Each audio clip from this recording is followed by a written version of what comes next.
ঠিক আছে কথা কব না, আমি ওই লোকের নৌ পাশে গেছি, তো সাদিপুর লোক ধরছে, ওরা কাছে দোতলার লোকরা আসেন, দোতলার লোকে আসতে করছে, তার আমাদের দল লোকরা গেছে, বেড়া ছেলে একটাও নাই, একটা লোকও নাই যখন, তো আমি না পাইলে আমাকে উনি ফোন দিল, কাল ভাবি তুমি বাড়িতে সব বেঁচে না ওদিকে কাটি থাকো, আমরা ভাই আমরা এই জায়গাটা কেউ নেই, ওরা সবাই তারা তুলে ওই পাশে গেছি, আমি গায়ের বোকরা এখানে খুলি দিয়ে এটা ঢুকছি, ঢুকি খালি মোবাইলটা তুলে আমি ওরাঙ্গে গেছি, যেখানে তোরা আমরা সবাই এটি তালা মারছি, ভাবে আমরা তালা দিচ্ছি,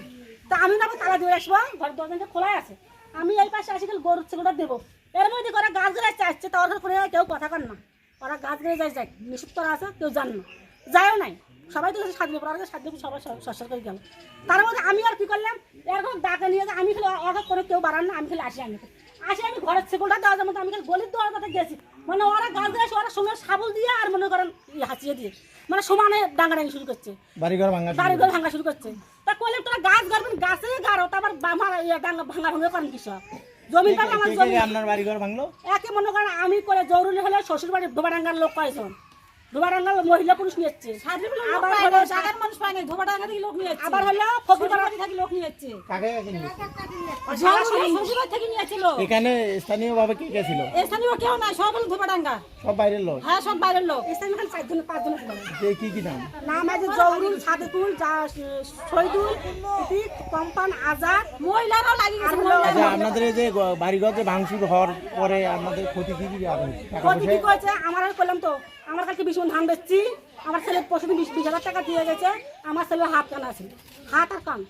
এর মধ্যে আমার বাইরে আমার ঘরের হাত কানে সোনা হারাইছে, হ্যাঁ, টাকা কি রকম হারাইছে? টাকা হলো 20 মণ ধানে কত টাকা আসে, আর হলো 20,000 টাকা আমার ছেলে নগদ দিয়ে গেছে কোশ্চেন বাকি, আর কারো কিছু? আর আমার মেয়ের হলো কানের জিনিস, আমার কানের জিনিস রূপে যত কিছু, আর আমার যে জমি এখানে ভেজাল থেকে কইতেছি যে জমি কিনবো, এখানে থাকতে নই, প্রতিদিন কাজে ভালো নয়, আমরা জমি দেখতেছি, আমার খালাটা 2 লাখ টাকা নিয়েছি কালকে, এই খালাটাই নিয়েছি, খালা 2 লাখ টাকা দাও, আমরা সব জমির বায়না দেই, আমরা যা থাকি না দুনিয়ার ভেজাল, আমি জানি না যে এত কেসাল হবে, আমি তো ঘরের তলা যেমন বড় চাষা শ্বশুরের বাড়ি গেছি, আমি জানি ঘরে থাক দিবেন, আমার জায়গা দখল করা আর শুধু গাছ গাড়ি জায়গা দখল করে খেয়ে যাবে, আমি জানলাম আমি তো জিনিস জানা সব টান দিলাম, ভাই বিশ্বাস করো ভাই, আমার একটা অবিয়ে মেয়ে আছে, 2 লাখ টাকা, 2টা জিনিস, মানে আর রূপের জিনিসপাতি সবই নিয়ে গেছি, চিন্তা করে ঘর থেকে সবাই টেরাঙ্গের সঙ্গে আসেন আসেন আসেন। আজকের ঘটনাটা আমরা গাছ কাটতে গেছি আমার জায়গা, ওরা নাড়ি টাঙ্গা নিয়ে যাচ্ছে, এই তো মারামারি শুরু হয়েছে, গাছগুলো উগড়েছে,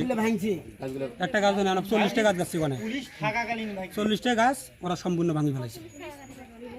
তখন আমরা মারামারি ধরছি, দেখলাম ওদের তো অনেকের মাথা ফেটে ওরা হাসপাতালে ভর্তি হয়েছে, আপনাদের তো দেখতেছি কারো কথা মতো ফাটেনি। আমার ফাটে নেই আমাদের।